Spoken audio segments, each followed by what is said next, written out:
With Joe Biden accepting his party's nomination last night, the Democratic convention is over. And now the 74-day sprint to Election Day begins. All right, so the nation's African-American community will play an extremely powerful role in determining the next president. Experts say former Vice President Joe Biden will need record support among black voters. In last night's speech, he spoke about the need to end systemic racism.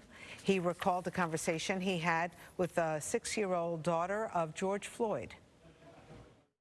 And I'll never forget it. When I leaned down to speak to her, she looked in my eyes and she said, and I quote, "Daddy changed the world. Daddy changed the world." Her words burrowed deep into my heart. Maybe George Floyd murder was a breaking point. Maybe John Lewis is passing the inspiration. But however it's come to be, however it's happened, America's ready, in John's words, to lay down, quote, "the heavy burden of hate at last." All right, joining us this morning, Fox Soul personality, Dr. Sean McMillan. Nice to have you with us, Dr. Sean. So were you moved? Did you get chills? What did you think of the speech? First of all, happy Friday to my two favorite New York hosts. Oh, thank you. Thank you. Nice to see you. Yes, and by the way, I am a native New Yorker, so I was really into all of that. All right. So as a native New Yorker, what did you think of this, Mr. Biden's speech last night? Listen, it was important. I thought he did well, and here's why. You know, African Americans have never asked America to extend to us privilege. We've only asked America to level the playing field, because when the rules are fair and the rules are public and the playing field happens to be even, we flourish. And what Biden showed us is this: you can't have equality until you first have decency. And he tied together the connection between democracy and decency. Democracies cannot flourish nor long abide if there is decadence. And this country seems to be slipping into totalitarianism, authoritarianism. And I'm telling you, the irony of it is that we're doing it not with the gnashing of teeth, but with the clapping of hands. So Rosanna, of course, talking about the all-important African-American vote, and particularly also with black women and their power. We've seen it over and over. Not only, of course, with Biden now having Kamala Harris on the ticket with him, but we've seen it, I think, of Alabama, how it made all the difference with Doug Jones taking the victory due to black women and their voting. So should there be a continuous emphasis on not just all African Americans, but really pinpointing black women? Well, if they want to win, yes. African-American women have a magic and a power when it comes to this political process that cannot be denied. And this is historically true, and it's certainly true today. And it is not, again, it is not some strange phenomenon to require that a political party be true to its constituencies. And black women have been a consistent and abiding constituency.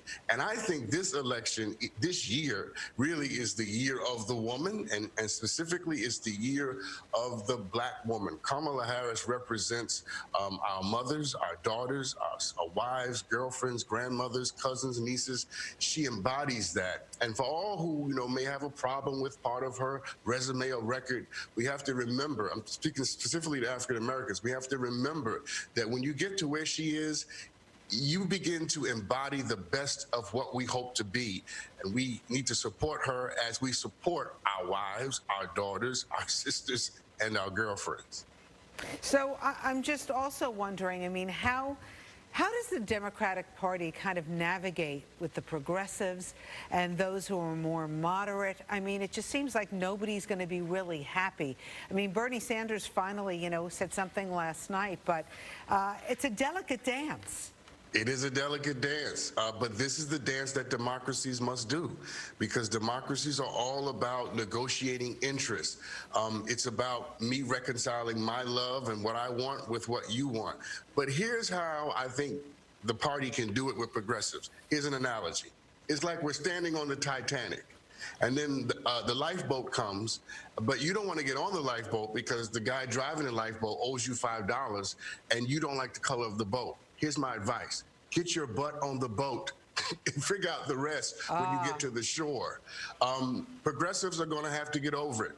We're going to have to do, and this is important, generations before us have had to do the same thing, have had to be pragmatic and had to understand that let me get some of what I want and position myself later on to get more of what I want.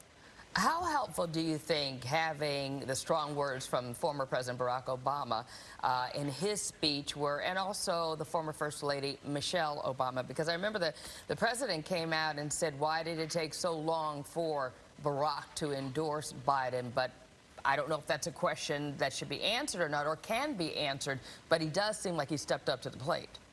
It can be answered. Here's a little word, I mentioned it earlier, decency. You don't want to jump in and pick favorites in a party where you have several people running and you want to give them all a shot. This president may not be familiar with the concept, but let's move on.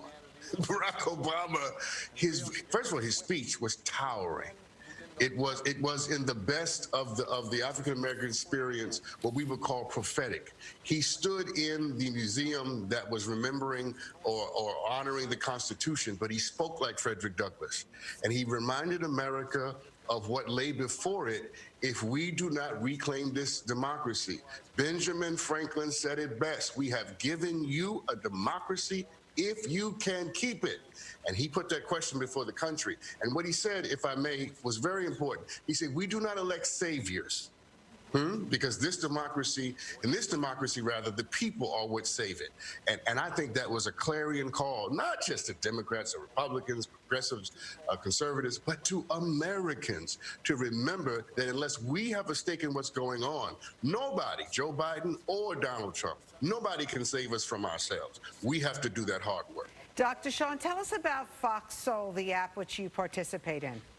I couldn't wait for you to ask. Fox Soul is Fox's outreach and programming to the Black community. It is a platform where we talk about the grandeur, the glory, and even the grime of the Black community. We have conversations across a myriad of spectrums. My show is called The Book of Sean. It's on at 8 o'clock Eastern Time in New York on foxsoul.tv, and we want to inspire you. We want to make you feel better. We want you to be introduced to ideas and people that make you want to live and love and lead. And so all of the programming is geared to African Americans, but others, whoever wants to watch, to say, look, this is who we are, and let's celebrate that. Let's enjoy it, and let's give it to the world. Well, Dr. Sean McMillan, native New Yorker, Fox Soul personality, thank you for being with us this Does he know morning. the words, though, to native New Yorker? Do you know the You're words? a native New Yorker. Good morning, New York. Come on, baby. All right, and if you want to find the Fox Soul app? Yeah, just go to foxsoul.tv, or you can download the Fox Soul app from the App Store. Dr. Sean, thank you for being with us. Stay well. Thank you, sisters. All right. Thank you.